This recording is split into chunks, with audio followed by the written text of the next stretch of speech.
Hello everyone, good morning. ఈరోజు బయటకు వెళ్ళే పని ఉంది నాకు, కాబట్టి ఈరోజు కూడా జిమ్కి వెళ్ళడం అవ్వట్లేదు. ఏంటో అసలు జిమ్కి పెట్టుకున్నాను కానీ ఫస్ట్ 1 వీక్ 10 డేస్ మాత్రమే వెళ్ళగలిగాను. దాని తర్వాత మొత్తం ఫీవర్ రావడం, ఇంకా ఇంట్లో జాతర ఉండడము, ఇంకా ఫీవర్ టైర్డ్ తగ్గకపోవడం, దాని తర్వాత మళ్ళీ బ్యాక్ టు బ్యాక్ ఏదో ఒక పూజలు, తర్వాత ఇంకా బయటకు వెళ్ళడాలు, ఇట్లాంటివి చాలా కంటిన్యూస్గా వస్తున్నాయి. వాటన్నిటిలో వెళ్ళాలంటే వెళ్ళొచ్చు, కానీ ఏంటంటే మీకు నేను చెప్పాలనుకుంది, ఆ ఫీవర్ ఎఫెక్ట్ నాకు ఇంకా ఉంది. మీరు నమ్ముతారో లేదో, ఫస్ట్ నేనే నమ్మలేదు. ఏంటి అప్పుడెప్పుడు వచ్చిన ఫీవర్కి 1 వీక్ తర్వాత కూడా ఇంకా ఎఫెక్ట్ ఉంటుందా అని. ఎందుకంటే నాకు క్లియర్ డిఫరెన్స్ కనిపిస్తుంది. ఏమంటే ఫుడ్ తినేటప్పుడు లోపల చేదుగా ఉండడం, మనకి అంటే కొన్ని టేస్ట్లు నచ్చకపోవడము, ఇంకా టయర్డ్గా ఉండడము, బాడీలో జాయింట్స్ అన్నీ కొంచెం పెయిన్గా ఉండడము, వీక్నెస్ కనిపిస్తుంది కొంచెము. ఇంకా ఫస్ట్ నేను అబ్బాయి ఇది ఎందుకు మళ్ళీ ఫీవర్ వస్తుందా, లేకపోతే ఎందుకు ఇట్లా అవుతుంది, యాక్టివ్గా లేదు, జిమ్కి వెళ్ళాలేమో, జిమ్కి వెళ్తే కొంచెం యాక్టివ్ అవుతాం అలా అన్న తర్వాత తీరా నాకు అర్థమైంది ఏంటంటే ఫీవర్ ఎఫెక్ట్ ఇంకా తగ్గలేదు. ఏదో పైకి తగ్గినట్టుందే కానీ, అంటే లో జ్వరం అంటారు కదా, అట్లా స్లైట్ ఫీవర్ అయితే ఉంటుంది. అందుకని చెప్పి బాడీ పెయిన్స్ కానీ, ఇంకా వీక్నెస్ కానీ, అప్పుడప్పుడు హెడేక్ రావడం కానీ జరుగుతుంది. ఏదో రకంగా జిమ్కి వెళ్ళడానికి అయితే అవ్వట్లేదు. డ్రై ఫ్రూట్ జ్యూస్ కూడా పెద్దగా తీసుకోవట్లేదు, అంటే కొంచెం ఆన్ అండ్ ఆఫ్ తీసుకుంటున్నా. ఎందుకంటే ఈ వీక్నెస్ ఉండడం వల్ల ఓన్లీ డ్రై ఫ్రూట్ జ్యూస్తో ఆపేస్తే నాకు అంటే మేబీ ఫుడ్ తక్కువ అవడం వల్ల అలా అవుతుందేమో అని డౌట్ వచ్చింది. అందుకని చెప్పి నార్మల్ ఫుడ్ తిందాము, అంటే మామూలుగా మనం బ్రేక్ఫాస్ట్కి ఏం తీసుకుంటామో అదే తీసుకుందాము, కొన్ని రోజులు చూద్దాము. అంటే 1 డే ఇది తీసుకొని, అంటే దోశ, ఇడ్లీ, పొంగల్, వాట్ ఎవర్ మనం మామూలుగా తీసుకుంటాం కదా, అట్లాంటిది బ్రేక్ఫాస్ట్కి తినేసి ఎట్లుంది చూద్దాం అన్నట్టు అట్లా ట్రయల్స్ చేస్తున్నాను. కానీ కొంచెం బెటర్ యాక్టివ్గా అయిపోయిందంటే బ్యాక్ టు నార్మల్ వచ్చేస్తాను, నో ప్రాబ్లం. దాంట్లో ఆల్రెడీ మీరు చూసే ఉంటారు కదా, నేను సూపర్ మార్కెట్కి వెళ్ళి డ్రై ఫ్రూట్స్ అన్నీ తెచ్చుకున్నా కూడా అయిపోయినవి. కాబట్టి కొంచెం నాకు ఎక్కువ పనులు ఉన్నాయి, వర్క్ ఎక్కువ ఉంది, ఈ హెల్త్ కొంచెం సపోర్ట్ చేయకపోవడము, ఇవి కొంచెం డిస్టర్బెన్స్గా ఉంది. సో నాకే డిస్టర్బెన్స్గా ఉంది. నేను ఒక రొటీన్ పెట్టుకుంటే అది ఫాలో అవ్వకపోతే చాలా ఫీల్ అవుతాను నేను. సో అట్లాంటిది నేనే కొంచెం కాంప్రమైజ్ అవుతున్నాను అంటే, సో కొంచెం సపోర్ట్ అవ్వట్లేదు.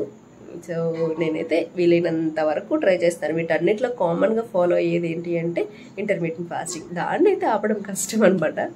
సో అది మరి కానీ ఇంకా వీక్నెస్ కానీ ఉన్నప్పుడు మనం మంచిగా హాట్ వాటర్ పెట్టుకొని కొంచెంగా తాగాము అంటే మనం టీ కాఫీలు ఎలా తాగుతామో అలా మెల్లగా సిప్ చేసి తాగామంటే చాలా మంచి రిజల్ట్ ఉంటుంది. నాకు ఎప్పటి నుంచో ఇది అలవాటు ఉంది కూడా. అయితే అందుకని చెప్పేసి మంచిగా హాట్ వాటర్ పెట్టుకొని తాగాను. ఆ తర్వాత అయితే ప్రశాంతంగా కూర్చొని మంచిగా ఆయిలింగ్ చేసుకున్న హెయిర్.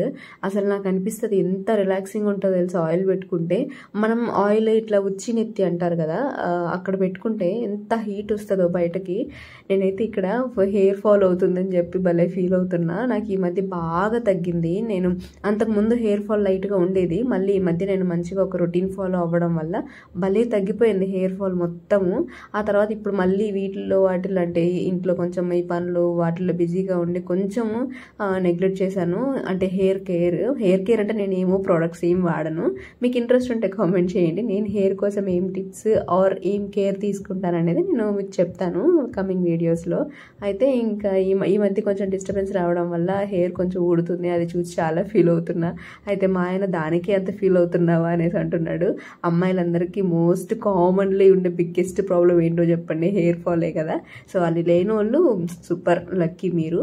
సో అలా మంచిగా ఆయిలింగ్ పెట్టేసుకొని నేనైతే ఇంకా బ్రేక్ఫాస్ట్ తినేసాను. ఇంట్లో ఇడ్లీలు చేసుకున్నాం, చిన్నగా చేశాను. నేనైతే అవి 3 పెట్టేసుకొని కారం చట్నీ చేసుకున్నాం అనమాట. దాంతో బ్రేక్ఫాస్ట్ చేసేసి బయటకు వెళ్ళిపోయాము. బయటకు వెళ్ళే పని ఉందని చెప్పాను కదా, అయితే వెళ్ళేసి పని మొత్తం కంప్లీట్ చేసుకొని రిటర్న్ ఇంటికి వచ్చేటప్పుడు నేను మీకు ఇదివరకే చెప్పుంటాను, నేను కూరగాయలు ఎక్కువ సంతలోనే కొంటానని చెప్పి. అది ఇదే అనమాట. అంత డీటెయిల్డ్గా వీడియో తీయలేదు కానీ మొత్తానికి అట్లా ఒక రౌండ్ వేసి ఒక చిన్న వీడియో క్లిప్ లాగా తీశాను. ఏమంటే అంత టైం లేదు నాకు అక్కడ. సో ఫాస్ట్గా ఇంటికి రావాల్సి ఉంది. ఇంటికి వచ్చి నేను వర్క్లో జాయిన్ అవ్వాలి, ఇంకా వర్క్ చాలా పెండింగ్ పడిపోతుందని చెప్పి ఇంకా ఫాస్ట్గా మేము కొనడం కూడా యాక్చువల్గా అయితే సంతకు వచ్చేసి కొంచెం చీకటి పడిన తర్వాత ఒక 6:37కి వెళ్తే చాలా ఇంకా చౌకగా దొరుకుతాయి అనమాట. అంటే బాగా ఎక్కువ అవైలబిలిటీ ఉంటాయి, అంటే ఎక్కువ ఫ్రెష్గా కూడా ఉంటాయి, అండ్ వాళ్ళు చాలా తక్కువ కూడా ఇస్తారనమాట. అంటే ఎండ్ టైమింగ్ కాబట్టి మేము వచ్చేసి ఇంకా అంటే మరీ వాళ్ళు స్టార్ట్ చేసిన వెంటనే వెళ్ళిపోయాము పగల టైంలోనే. సో వెళ్ళడం వల్ల అంటే ఓకే అదే రేట్సే ఉంటాయి, కాకపోతే కొంచెం ఎక్కువ ఫ్రీ ఇస్తారనమాట లాస్ట్లో అయితే. సో అలా మంచిగా కూరగాయలు అన్నీ తెచ్చేసుకున్నాము. ఇంకెలాగో మనకి బీట్రూట్, క్యారెట్ ఇవన్నీ కూడా కావాలి కదా ఏబీసీ జ్యూస్కి. అట్లా నేను నెల్లికాయలు, నిమ్మకాయలు అన్నీ తెచ్చుకుంటాను అనమాట. కూరకు కావాల్సినవి అన్ని రకాల కూరగాయలు తెచ్చేసుకున్నాను.